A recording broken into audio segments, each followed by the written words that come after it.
trapped in a cozy cabin. Welcome, dear traveler. Tonight you find yourself in a place of perfect safety and warmth. Close your eyes now and let yourself drift into this story. There is nowhere you need to be. Nothing you need to do.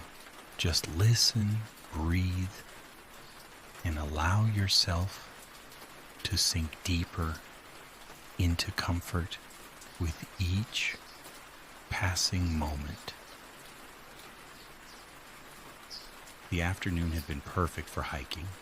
You set out early from the small mountain town, your backpack light, your spirits high. The weather forecast promised clear skies, and the trail you chose wound through ancient pine forests and along rocky ridges with views that stretched for miles. You've been walking for hours now, drinking in the wilderness, feeling the stress of everyday life melt away with each step. But weather in the mountains is fickle, unpredictable.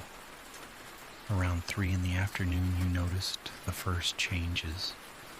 The temperature dropped suddenly. The wind picked up, sending whispers through the pine needles. And you looked up at the sky. Those perfect blue expanses had been replaced by towering clouds, dark and heavy with rain. You could smell it in the air, that particular scent of approaching storm, fresh and electric and wild. You checked your map. The trail back to town would take at least 4 hours, maybe more. But there, marked in faded pencil by a previous hiker, was a note. Cabin, 1.5 miles north. An arrow pointed to a smaller trail you'd passed about half a mile back. The first drops of rain began to fall as you retraced your steps. Large, heavy drops that struck your jacket with audible taps. You found the smaller trail barely more than a deer path and followed it into deeper forest. The rain intensified. Thunder rumbled in the distance, a low, resonant sound that seemed to come from the mountains themselves. You walked faster now, though not panicking. There was something almost exhilarating about it, racing the storm. The trees grew denser here, their canopy providing some shelter. The path climbed steadily upward, then curved around a massive boulder. And there it was. The cabin sat in a small clearing backed against the mountainside. It was small, perhaps just 1 or 2 rooms, built from dark, weathered logs that had aged to a silvery gray. The roof was covered in old wooden shingles, thick with moss. A stone chimney rose from one end. The windows, though small, looked intact. And most importantly, there was smoke rising from that chimney. No, wait, you looked again. Not smoke, just a trick of the rain and mist. The cabin was empty, abandoned perhaps, or simply a shelter maintained by the Forest Service for situations exactly like this. You hurried to the door as the rain became a downpour. Thunder cracked overhead, closer now, and you felt the first real urgency. The door was old, made of thick planks, with an iron latch. You lifted it, pushed, and the door swung inward with a long, slow creak. You stepped inside and quickly closed the door behind you, shutting out the storm. For a moment, you just stood there, catching your breath, listening to the rain hammer against the roof. Water dripped from your jacket onto the wooden floor. Your heart was beating fast from the climb and the rush of reaching shelter just in time. Then you looked around, really looked, and felt a sense of wonder settle over you. The cabin was perfect. It was indeed just one room, but that room was exactly what you needed. The floor was made of wide wooden planks, worn smooth by time and use. The walls were the same weathered logs you'd seen outside, chinked with some kind of clay or mortar that had held for decades. The ceiling was lower than a modern room, the beams exposed, giving everything a sense of being enclosed, protected, held. Against the far wall was a stone fireplace, large and deep, with a stack of dry firewood beside it. Next to the wood was a metal bucket containing kindling and what looked like old newspaper. Someone had left this place ready for the next travel. To your right, beneath one of the small windows, was a wooden bed frame with an actual mattress, old but clean, covered with thick wool blankets and patterns of red and gray. Pillows rested at the head, their cases faded but freshly laundered. Someone maintained this place, you realized. Someone cared for it. On the left side of the room stood a simple wooden table with 2 chairs. A shelf above it held a few books, their spines cracked and faded, a kerosene lamp, matches, and a few candles. Below the shelf was a small counter area with a basin and a large ceramic jug, presumably for water. The windows, 2 of them, were small but provided enough light even on this darkening afternoon. Through them you could see the rain falling in sheets now, the forest beyond blurred and softened by the downpour. Another crack of thunder, this one so close and loud that you felt it in your chest. The storm was directly overhead now. You were trapped here, at least for the next several hours, maybe even until morning.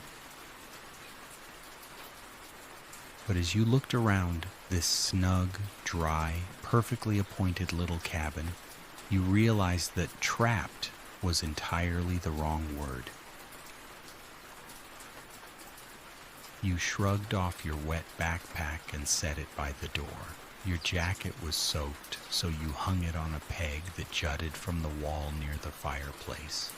Your boots were muddy, so you unlaced them and set them on a mat near the door, clearly placed there for that purpose. In your socked feet, you walked to the fireplace. The grate was clean, set with logs that someone had arranged in a careful stack. You felt an immense gratitude toward whoever maintained this shelter. This wasn't just a roof and walls. This was hospitality extended across time from one hiker to all who might follow. You knelt by the fireplace and examined the setup. The logs were dry, well seasoned. The kindling was perfect, thin splits of wood that would catch easily. You crumpled some of the old newspaper, tucked it beneath the kindling, and struck one of the matches from the metal box on the mantel. The match flared to life with a soft hiss. You touched it to the paper, and the flame took hold immediately, spreading through the crumpled pages with eager, dancing light. The kindling caught next, crackling softly. Within minutes, the larger logs began to burn, and you felt the first real warmth begin to radiate outward. You sat back on your heels, watching the fire grow. Outside, the storm raged. Thunder rolled across the mountains in long, booming peals. Rain pounded the roof in waves, sometimes soft, sometimes fierce.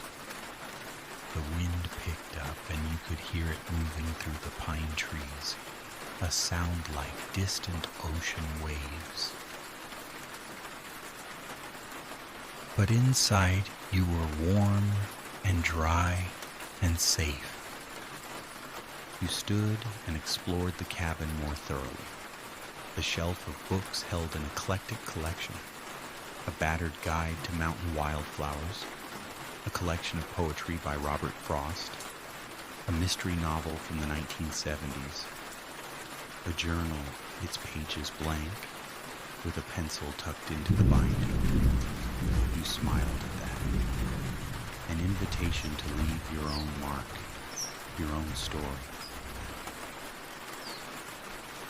The ceramic jug was indeed full of water, fresh and cold. You poured some into the basin, splashed it on your face, washed your hands. It felt wonderful, cleansing, refreshing. In your backpack, you had packed a simple dinner: trail mix, an apple, a chocolate bar, a bag of dried fruit. Not much, but enough. You'd also brought a water bottle, now nearly empty, and a small thermos of tea that had long since gone cold. You refilled your water bottle from the jug, then searched the cabin for any way to heat water. In a small alcove near the fireplace, you found a cast iron kettle, blackened with age and use. You filled it with water and hung it from a hook that extended over the fire. While the water heated, you changed out of your damp clothes. In your backpack, you'd packed an extra set just in case: dry socks, dry shirt, comfortable pants. You changed quickly, the cold air raising goosebumps on your skin, then wrapped yourself in one of the wool blankets from the bed. The transformation was immediate. Warm, dry, wrapped in soft wool, with a fire crackling before you and rain drumming overhead. You felt a contentment so deep, it was almost overwhelming. You pulled one of the wooden chairs close to the fire and sat down, the blanket draped over your shoulders. The kettle was beginning to steam. Outside, lightning flashed, brilliant and brief, illuminating the forest in stark white light. The thunder followed almost immediately, a tremendous crack and rumble that seemed to shake the very air. The storm was at its peak now. You could hear the rain intensifying even further, becoming a roar against the cabin roof. The wind howled and moaned. Branches scraped against the walls. This was nature in its full power, wild and untamed and magnificent. And you were safe inside. The kettle began to whistle softly. You wrapped your hand in the edge of the blanket and lifted it from the hook, pouring the hot water into your thermos with the tea bag you'd brought. The scent of chamomile filled the air, mixing with the smell of wood smoke and rain. You cradled the warm thermos in your hands and returned to your chair. Outside, the storm continued its symphony: rain, wind, thunder, the creak and groan of the forest. Inside, the fire crackled and popped, sending occasional sparks up the chimney. You sipped your tea slowly, feeling the warmth spread through you. The tension you'd been carrying, the stress of everyday life, the constant noise and demands of the modern world, all of it was melting away. Here, in this moment, there was only this: the storm, the cabin, the fire, the tea. Time seemed to slow down, or perhaps stop altogether. There was no clock on the wall, no phone in your pocket demanding attention.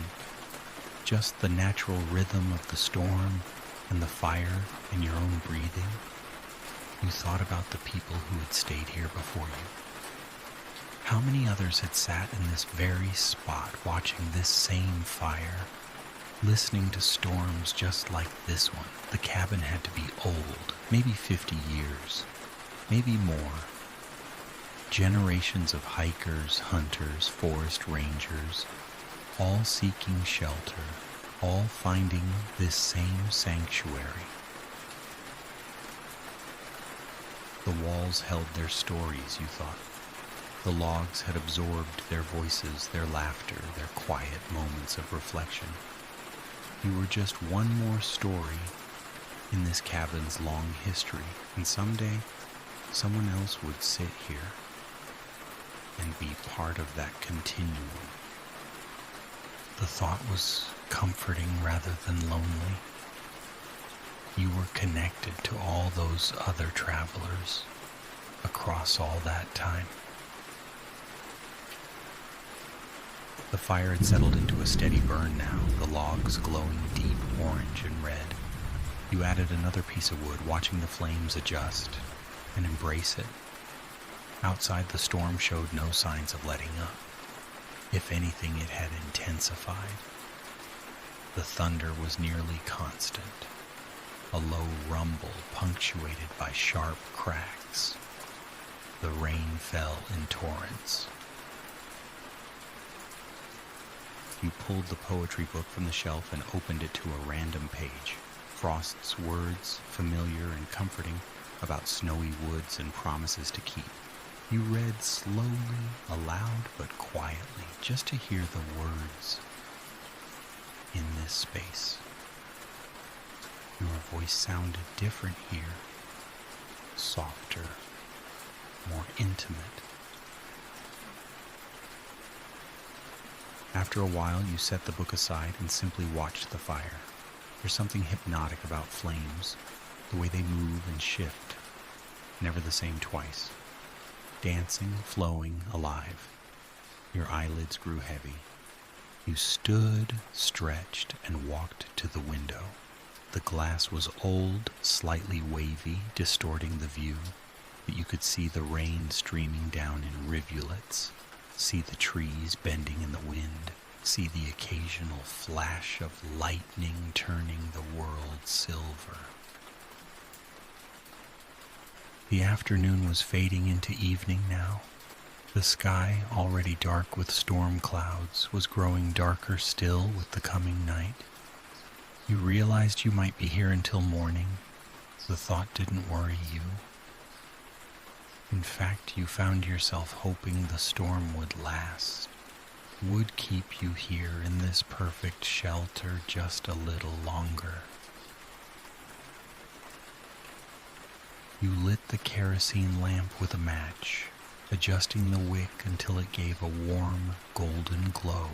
The cabin now had two sources of light, the fire and the lamp, and in their combined radiance the space felt even cozier, more removed from the outside world. You made yourself a simple dinner with what you had. The apple was crisp and sweet, the trail mix satisfying, the chocolate rich and dark. It wasn't a feast, but it was enough, and eating it here in this place made it somehow special. After you finished eating, you poured the rest of the hot water from the kettle into the basin and washed your few dishes, setting them to dry on the counter. These simple tasks, the basic rituals of caring for yourself and your space, felt meaningful here in a way they rarely did in everyday life. The storm continued. Thunder rolled across the mountains in long, echoing peals. Rain hammered the roof in waves, sometimes soft, sometimes fierce enough that you wondered if the old shingles could withstand it. But they held, as they had held for decades, keeping you dry. You added more wood to the fire and returned to your chair, the blanket around your shoulders. You thought about tomorrow. If the storm cleared, you'd make your way back to town, back to your car, back to your regular life. But if it continued, you'd stay another day. You had enough food for breakfast, at least, enough water, enough firewood. The idea of being stranded here for another day didn't frighten you. In fact, you realized you were almost hoping for it. When was the last time you'd been forced to simply be still, to have no obligations, no schedules, no demands? The storm had given you a gift, permission to step outside the rush of modern life. The fire crackled softly. Outside, a particularly strong gust of wind made the cabin creak, but it was a comfortable sound, like an old house settling. This cabin had weathered countless storms. It would weather this one, too. You picked up the blank journal from the shelf and opened it. Previous visitors had left entries, you discovered. Short notes, mostly. Stayed here during the blizzard of 2019. Saved our lives. Thank you to whoever maintains this place. Another. My grandfather used to bring me here when I was a boy. Found it again after 40 years. Still perfect. You found the pencil and added your own entry, dating it with today's date. Trapped by a thunderstorm, you wrote, but it doesn't feel like being trapped. It feels like being found.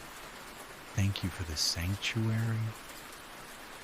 You set the journal back on the shelf, knowing your words would join all the others, would be read someday by someone else seeking shelter.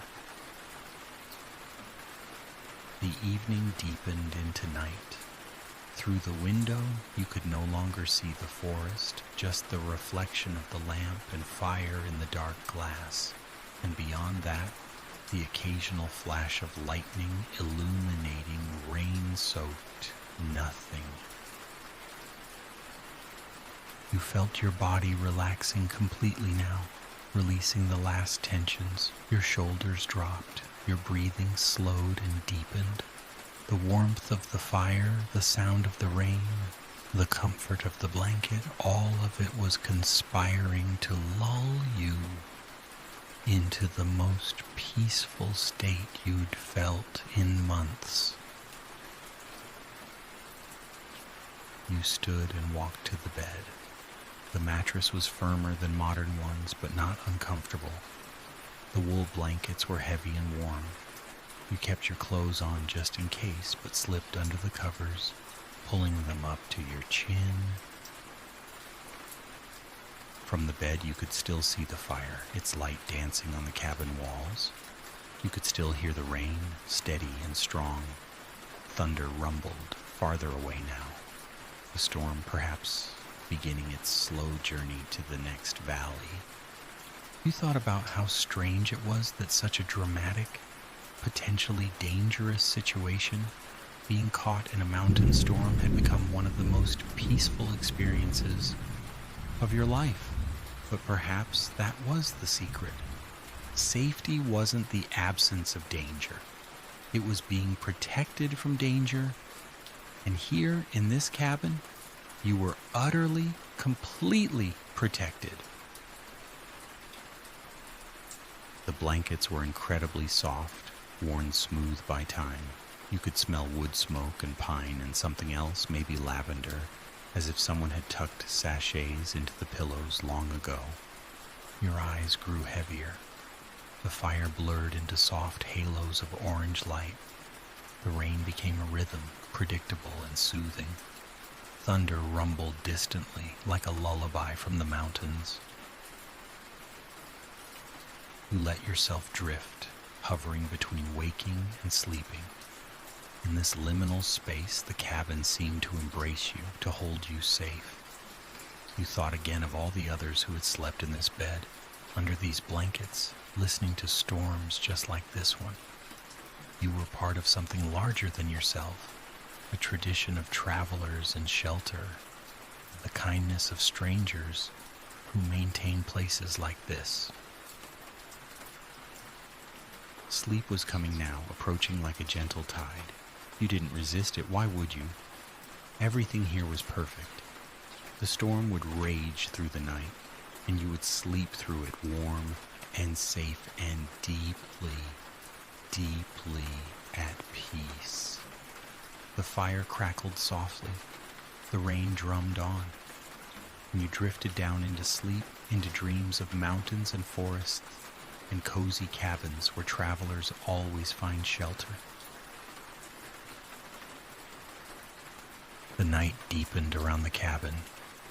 You slept peacefully, wrapped in the heavy wool blankets, while outside the storm continued its powerful display. Rain fell in waves, sometimes gentle, sometimes fierce. Thunder rolled across the peaks and valleys, echoing through the canyons. Wind moved through the pine trees with sounds like whispered conversations. But inside the cabin, all was warmth and quiet breathing and the soft glow of firelight. The fire burned steadily, the logs you'd added before sleep, doing their patient work, releasing their stored sunshine back into the room as heat and light. Occasionally, a log would shift, settling deeper into the embers with a soft sound, sending a small fountain of sparks up the chimney. In your sleep, you stirred slightly, instinctively pulling the blankets closer. The mattress beneath you, though old, cradled your body comfortably.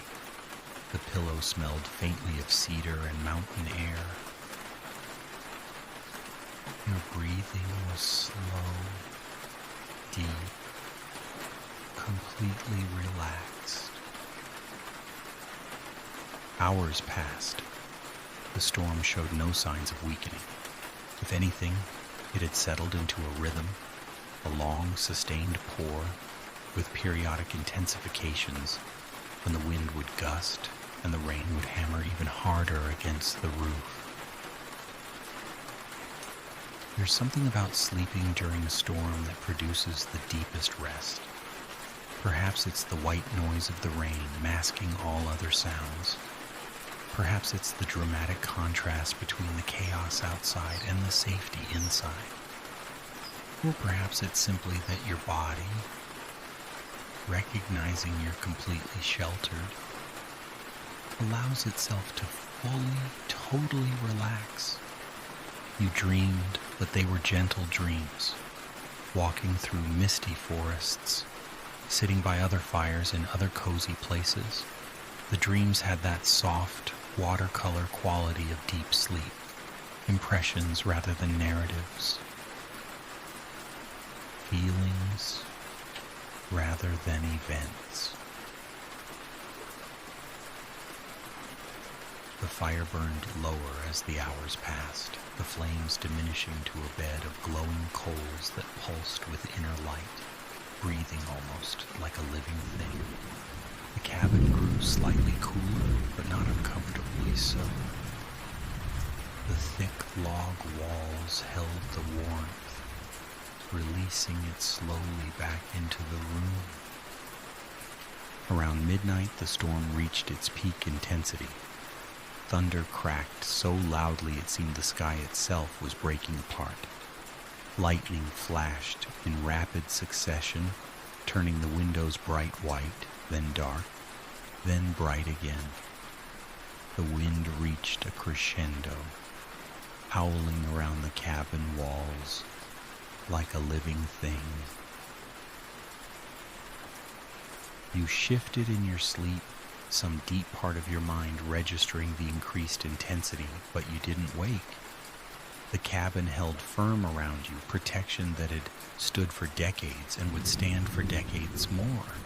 In your sleep, you pulled the blanket a little higher, settled a little deeper into the mattress, and continued dreaming. The storm's peak passed. Gradually, almost imperceptibly, the intensity began to ease. The thunder grew less frequent, moving away toward the eastern mountains. The rain, while still falling steadily, lost some of its driving force. The wind calmed from a howl to a constant, moderate blow. The fire in the fireplace had nearly burned out now, just a bed of red coals winking in the darkness. The kerosene lamp had long since exhausted its fuel and gone dark. The cabin was lit only by the faint glow of the embers and whatever ambient light filtered through the storm clouds outside. But you slept on, deeply, peacefully, healing. Your body was doing its necessary work, repairing, restoring, filing away the day's experiences into memory. Your mind wandered through quiet dreams, sorting through thoughts and feelings, finding peace with them. The hours of deepest night passed. 2 in the morning, 3, 4. Somewhere around 5, the rain began to ease, not stopping, but gentling. The heavy downpour became a steady rainfall, then a lighter shower. The clouds began to break up, and occasionally, impossibly, a star would shine through a gap, then disappear as the clouds closed again. The darkness in the cabin began to soften, almost imperceptibly, as the first hints of dawn approached.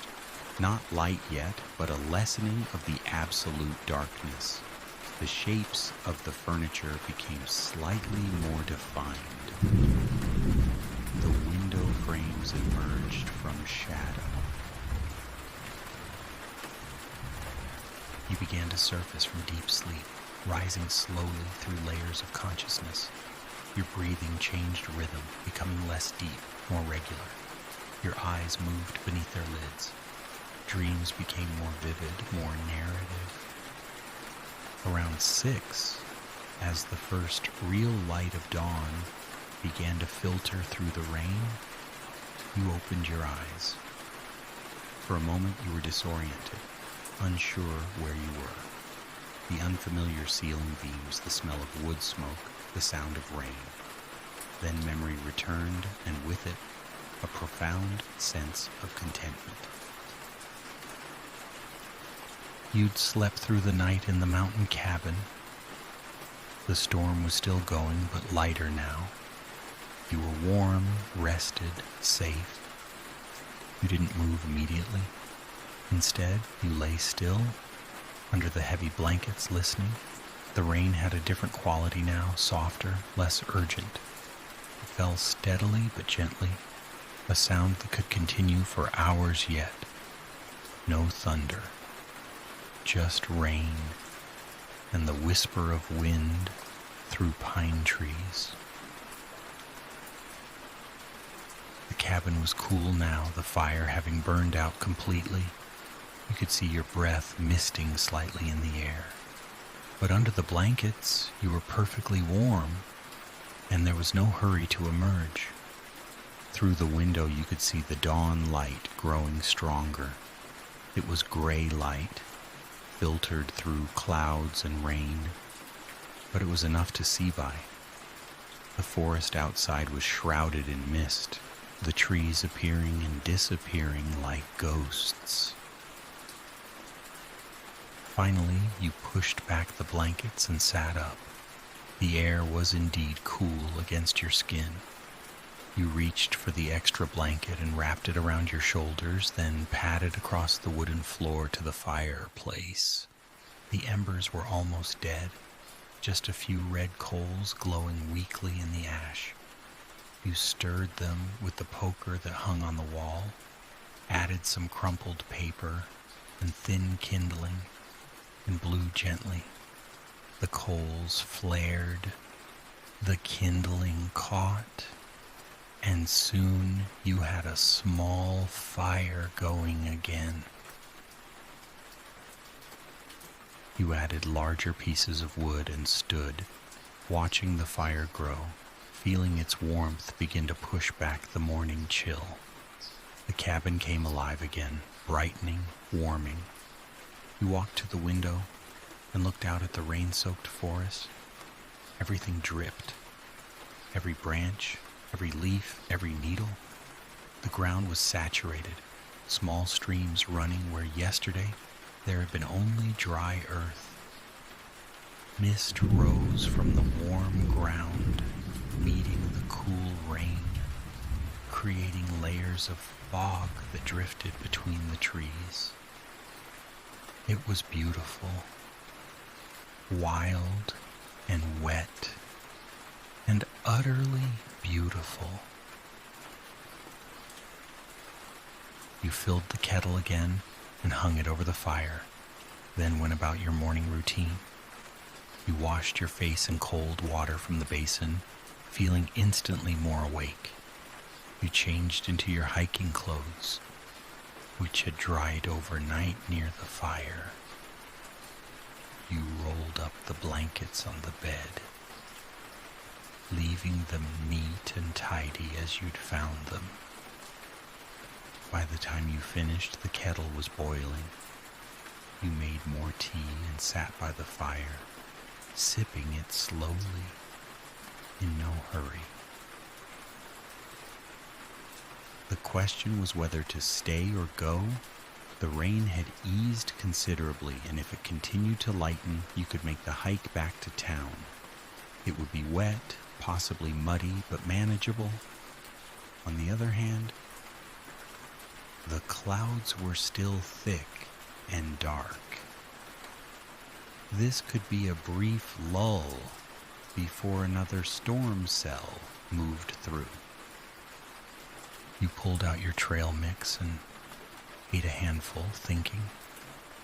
Part of you wanted to stay, to spend another day in this sanctuary, reading by the fire, watching the rain, existing outside of time, but another part knew you should probably get back. People might worry. You had responsibilities waiting. You compromised with yourself. You'd wait until mid-morning, see what the weather did. If it cleared enough, you'd go. If not, you'd stay another night. The decision made, you relaxed. For now, you were here, and that was enough. You picked up the poetry book again and read by the firelight. The poems seemed different this morning, their meanings deeper, their images more vivid. Or perhaps you were different, quieted and opened by the storm, and the sleep, and the solitude. An hour passed, then another. The rain continued, steady but light. The clouds remained thick, showing no signs of breaking. Around 9 o'clock, you heard something new in the rain's rhythm. It was intensifying again, growing heavier. You went to the window and watched as the sky darkened once more. Within minutes, the gentle rainfall had become a downpour again. Thunder rumbled in the distance. The storm wasn't over. It was simply taking a breath before beginning again.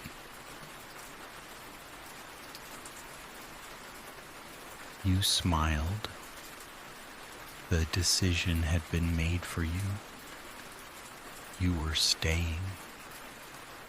The realization brought a wash of relief and happiness. Another day in the cabin, another night listening to the storm, more time in this place outside of time. You added wood to the fire and settled into the chair with a book. Outside, the rain fell harder, the wind picked up, thunder rolled across the mountains. Inside, you were warm and dry, and utterly content. The morning drifted into afternoon. You read, you dozed by the fire, you ate sparingly from your remaining supplies, you watched the storm through the window, mesmerized by its power and persistence. At some point you realized you hadn't checked the time in over 24 hours. You had no idea what hour it was, beyond afternoon, and it didn't matter, not even a little bit. This was what people meant when they talked about being present, you thought, not thinking about the past or worrying about the future, just being here now in this moment, which was the only moment that ever really existed anyway. The fire crackled. The rain drummed on. Thunder rumbled like a distant conversation between mountains.